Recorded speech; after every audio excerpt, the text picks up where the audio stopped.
Hey there, welcome to your weekly astrology forecast for the week of May 29th. This week is all about matters of the heart. My name is Shauna McGrath. I am an astrologer and a women's coach, and I'm excited to share with you the astrology of this week and 3 tips to harness this energy for this week. So the theme this week is all centered around liberating your sense of individuality and not compromising your relationships at the same time. So in essence, this week is asking, how can you stay connected to yourself, but then stay connected to others as well?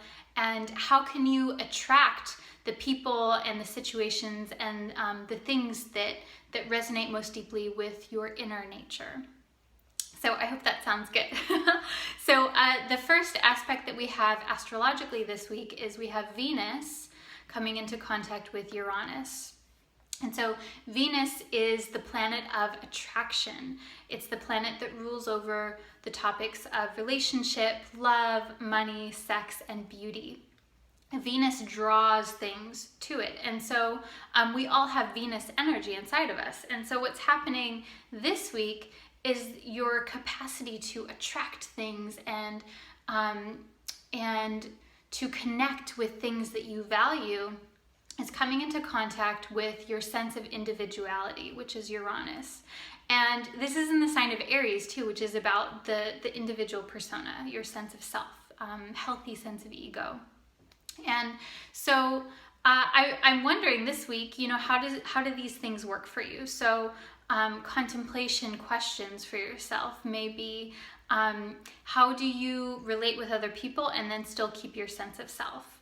How do you interact in relationship in general? And not even in romantic necessarily, but also in your friendships and your business partnerships, with clients, with coworkers, etc. And then romantic partners, of course. But do you relate in a way that is excessively attached, or do you relate in a way that is more like an aversion, where you are in a relationship but then you keep a lot of distance? Or is it maybe somewhere in between?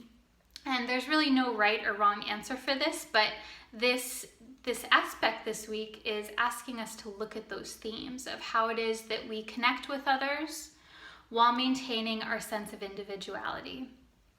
So this can be a really pleasant aspect as long as you are looking at that, as long as you're looking at yourself and being curious about how that works for you.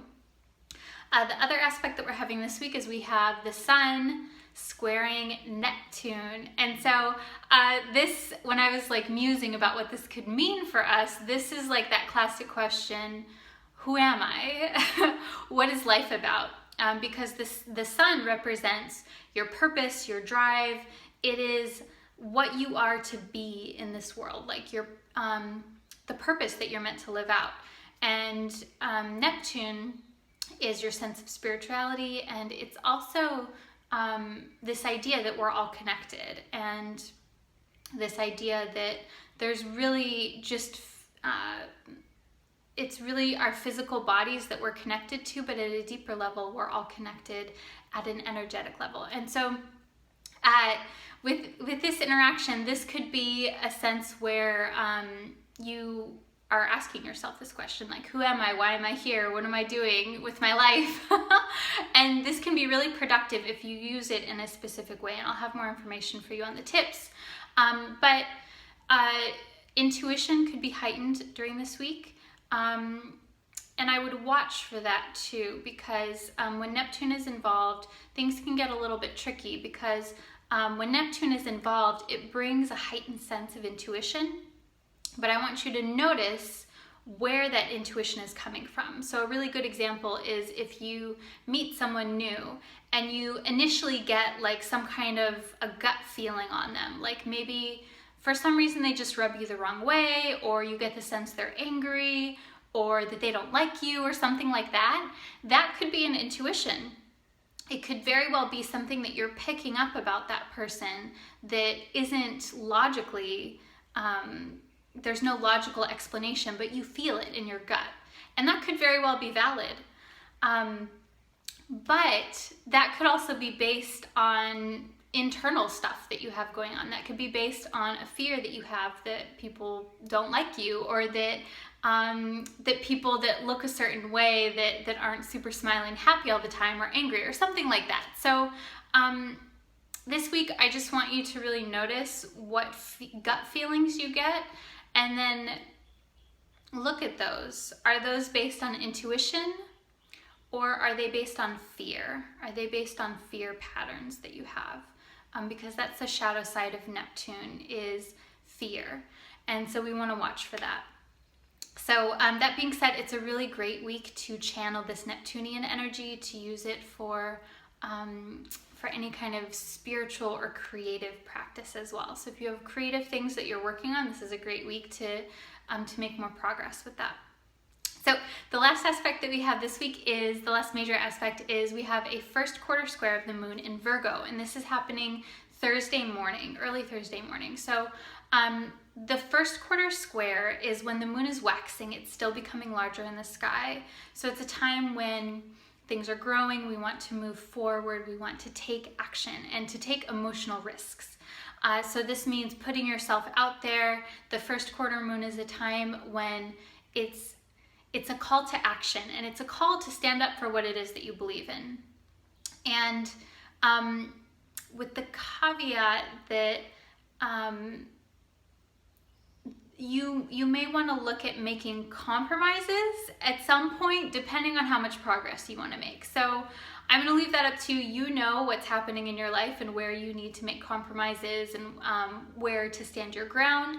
But I want you to know that things like that, there may be a little something that comes up around Wednesday or Thursday, and this is not to say that something bad will happen, but it's to say that I want you to know that it's important for you to engage with conflict if it does come up, or to be strong and proud about what it is that you believe in.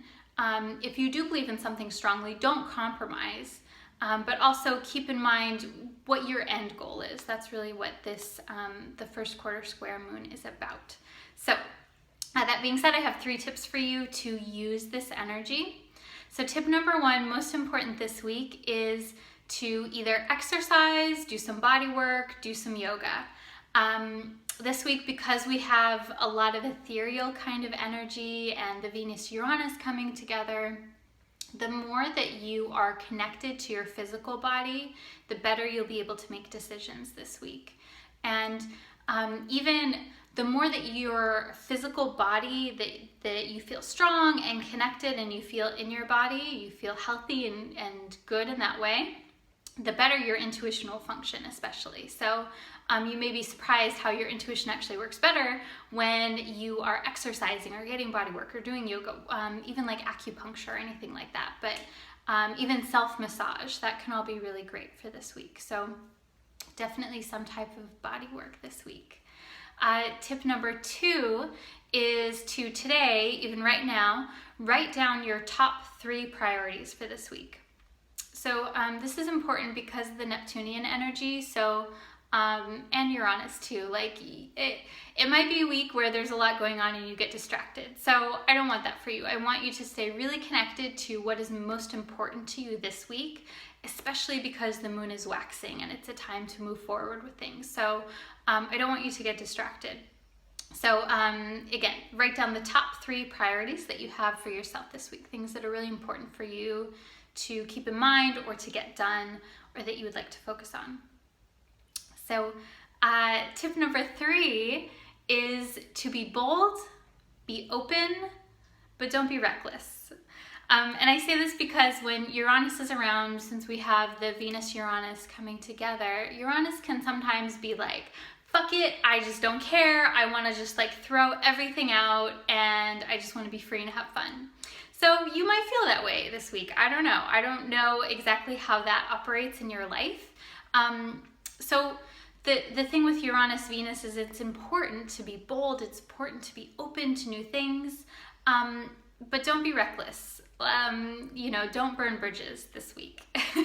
That's not what this energy is about. This energy is about being open to new things and then still nurturing the relationships that you have in a way that honors you in a way that honors your individual energy.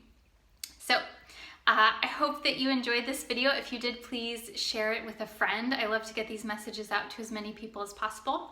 If you are interested in getting a reading with me, you can get more information about that on my website, neofeminine.com. And then also, if you want to explore these themes deeper, I am joining up with one of my favorite astrologer friends, Mel Lafar, with Energetic Principles to do a podcast where we go into these themes much more deeply, and it's really fun, and you get to hear us chat astrology. I'll have a link for that below as well. It's called the Feminine Principle Podcast, and you can find it on iTunes also. So wishing you a wonderful week, and I'll see you soon. Namaste. Bye.